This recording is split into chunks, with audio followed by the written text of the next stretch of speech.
Hello everybody, this is Jeff J. Brown, China Rising Radio Sino Land, and I don't have time to green screen this with all the nice images behind me.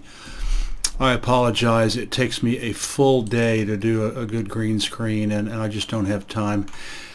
This is a follow-up to my piece that I did recently, which was a similar video about the supposed run on Chinese banks. You know, don't believe the West's big lie propaganda machine. It can't happen since the citizens own them all. I even forgot to mention that the Chinese central bank prints its own money and does not have to borrow money from the Rothschilds, the Rockefellers, the Schiffs, the Vanderbilts, the Carnegies, etc., to finance their national budget. This one was 400,000 Chinese lose their life savings instantly. Oh my God! Yeah, in the United States and the West, yeah, for sure. In your Anglo-land, they'd do that in a heartbeat. They show protests in Henan, Henan, beautiful area. In fact, it's one of the cradles of Chinese civilization going back 5,000 years. About bank protests, and this is it. The China is going into meltdown. Oh, yeah, the West will go into meltdown. The Chinese will not. China will not, because they are communist, socialist, and all the banks, all the real estate is people owned. All the insurance companies are people owned. All of the 100 biggest industries are people owned. It's not going to happen. There was another one that came out that it's just not going to happen. So they're talking about the protests. Look at this protest, and they show the screen thing where you see this little thing about this big. And were there protests in Henan? I'm sure there were. Was there a small local bank? That a few local banks that maybe did not do a good job, who are state-owned, people-owned. The people will be made whole. The banks will be inspected, taken over by Baba Beijing, the national government. They will be the people who were involved. If they did anything wrong, they will be punished civilly if they were just mismanaged them, and they will go to jail if they did anything wrong criminally. What Westerners cannot understand is that the Chinese, with 1.5 billion people, have, across a country with that many people, the size of the area of Canada or the area of the United States, it's as big as those two countries. They have 300 to 500 public protests every day. Not week, not month, not year, every day. Which I personally witnessed in my 16 years in China, and which I wrote about a lot and gave examples in the three books I wrote, the China trilogy. The Baba Beijing, the government, does not fear these protests. They like these protests because they expose bad behavior by people who are responsible for the citizens.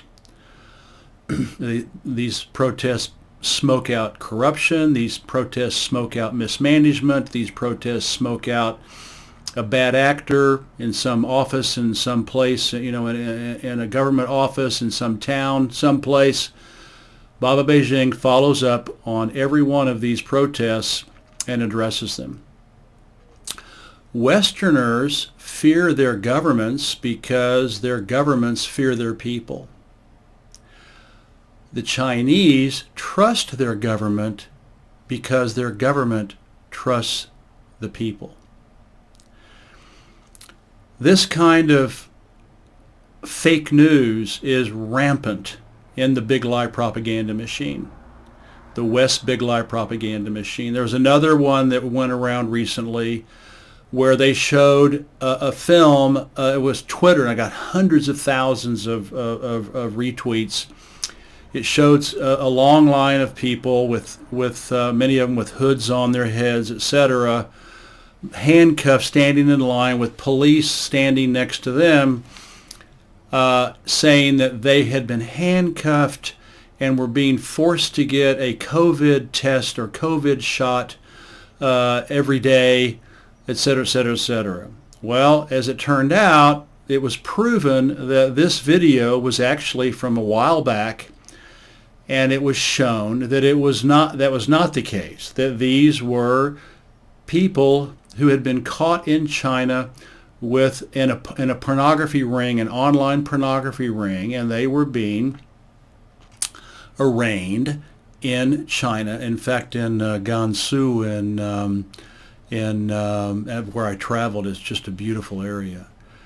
This kind of stuff, not only China, if you insist on watching and listening and reading the vomit from the big lie propaganda machine in the West, be my guest. I'm not going. I don't.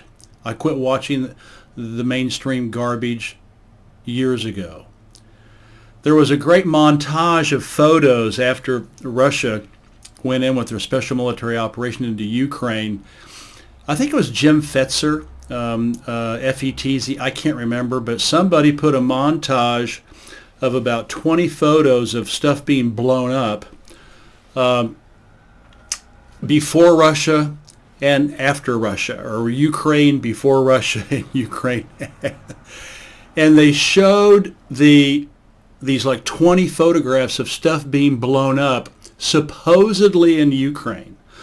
Russians blowing up school, Russians blowing up, hospital, Russians blowing up city, Russians blowing up town, etc. Then this person patiently did their research on the internet and found those 20 photos and found out that, oh, this one was the explosion in Tianjin, the port explosion, which I actually wrote about and think was a false flag.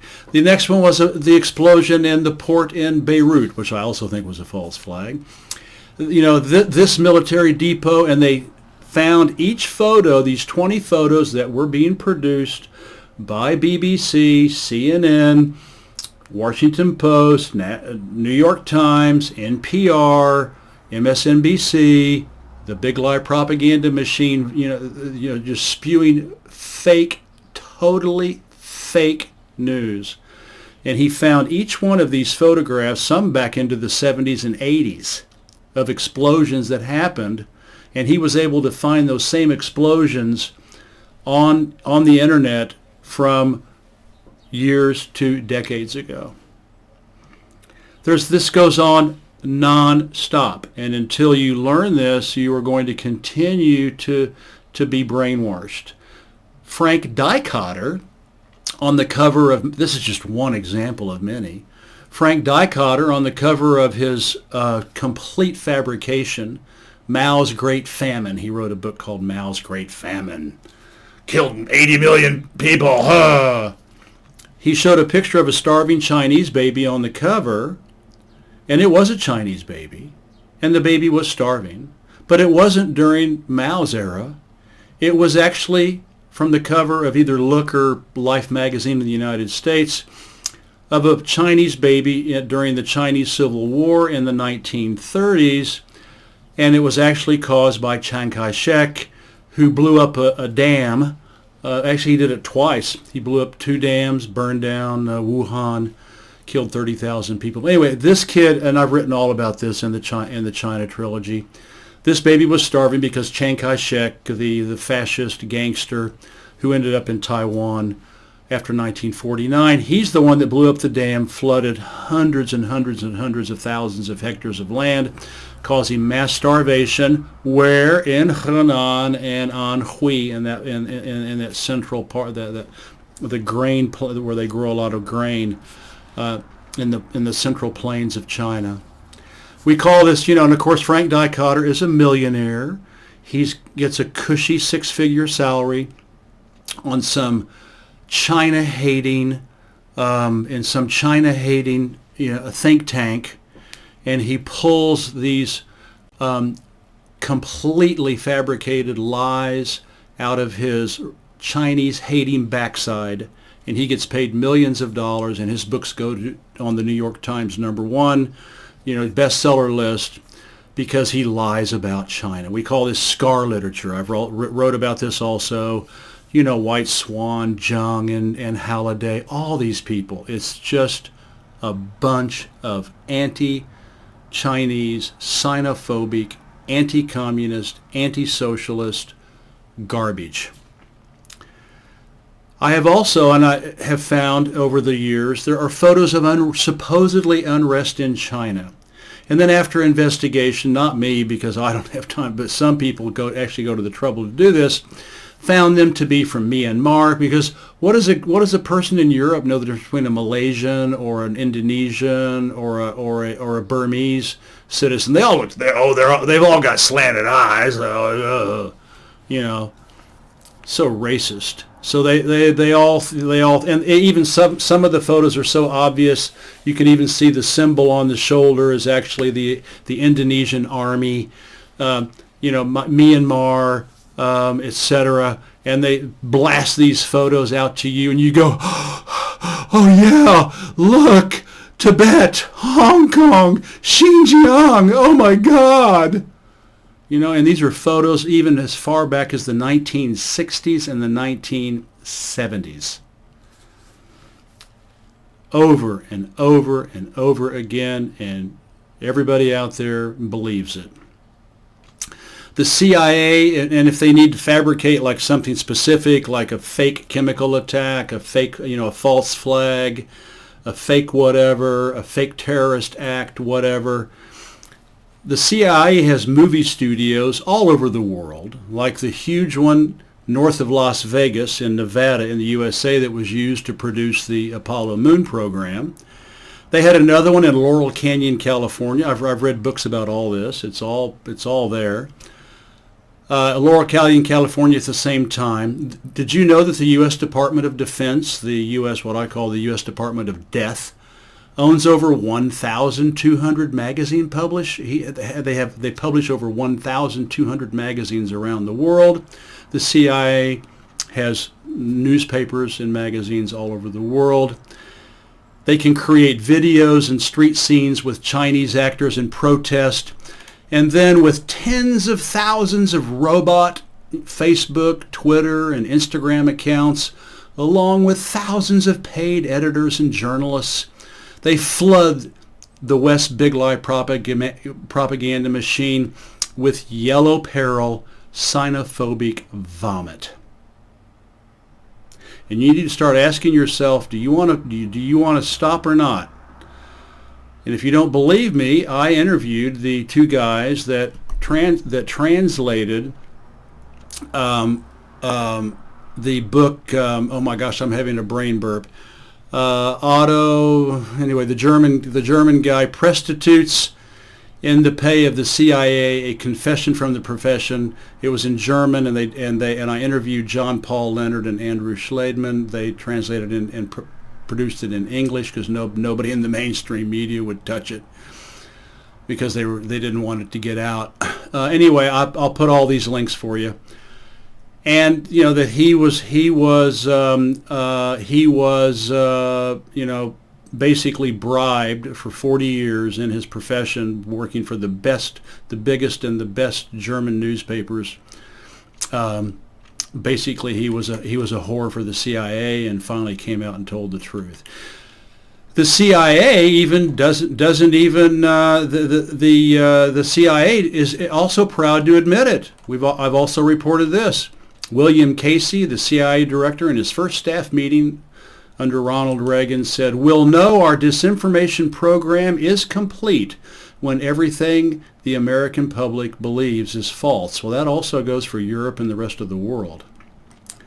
And then William Colby, a decade before him, another CIA director, is quoted as saying, "The Central Intelligence Agency owns everyone, not some, everyone of any significance in the major media." You want to watch CNN and MSNBC and read the LA Times, the Washington Post, listen to NPR. Go ahead, because you are allowing yourself to be a dupe. The big lie, the West big lie propaganda machine. It's like that great allegorical movie called the Truman Show. You may have seen it. I think it was 1998 with Jim Carrey and Ed Harris. It was actually taken from the Twilight Zone, Rod Serling's Twilight Zone, back in the late 50s, early 60s. I actually remember that Twilight Zone episode where it showed the kids playing in a neighborhood, swinging on swings and riding bicycles, and dogs, and jumping into a creek and all this stuff, and in a nice little neighborhood, and it slowly backs up and backs up and backs up and backs up, and then all of a sudden you realize they are being watched by gigantic people who are observing them, almost like they are being controlled by unknown people above them. The Truman Show was the same way, and so Jim Carrey was he played Truman Burbank, and he was living in this fake town called Seaport something. Oh yeah, Sea something Island. So as long as you keep sucking up to all this BLPM, big lie propaganda machine vomit from the CNN, the BBC, NPR, Washington Post, New York Times, MSNBC, Financial Times, all of them, the Telegraph, the Guardian in the UK, and I could even go here into France, Le Monde, etc., the newspapers here, and all the rest of the many thousands of fake news sources. You are Jim Carrey playing the part of Truman Burbank with your fake reality being controlled by Ed Harris, who played the role of Christoph, the god, the studio god manipulating Truman's reality. That's you. Those kids playing in Rod Serling's Twilight Zone neighborhood, being watched by giant masters above you. And this is you. Until you finally go cold turkey and quit watching and reading and listening to the big lie propaganda machine. This is you, the person in the Beatles song "Lucy in the Sky with Diamonds," when they sang, and here are the lyrics from the song. Picture yourself in a boat on a river, with tangerine trees and marmalade skies. Somebody calls you, you answer quite slowly, a girl with kaleidoscope eyes. Cellophane flowers of yellow and green towering over your head. Look for the girl with the sun in her eyes, and she's gone. Follow her down to a bridge by a fountain where rocking horse people eat marshmallow pies. Everyone smiles as you drift past the flowers that grow so incredibly high. Newspaper taxis appear on the shore, waiting to take you away. Climb in the back with your head in the clouds, and you're gone. Picture yourself on a train in a station with plasticine porters with looking glass ties. Suddenly someone is there at the turnstile. The girl with the kaleidoscope eyes. In closing, and as long as you use the big lie propaganda machine as a resource, that's you in your BLPM fake reality. This is Jeff J. Brown signing out. Thank you very much.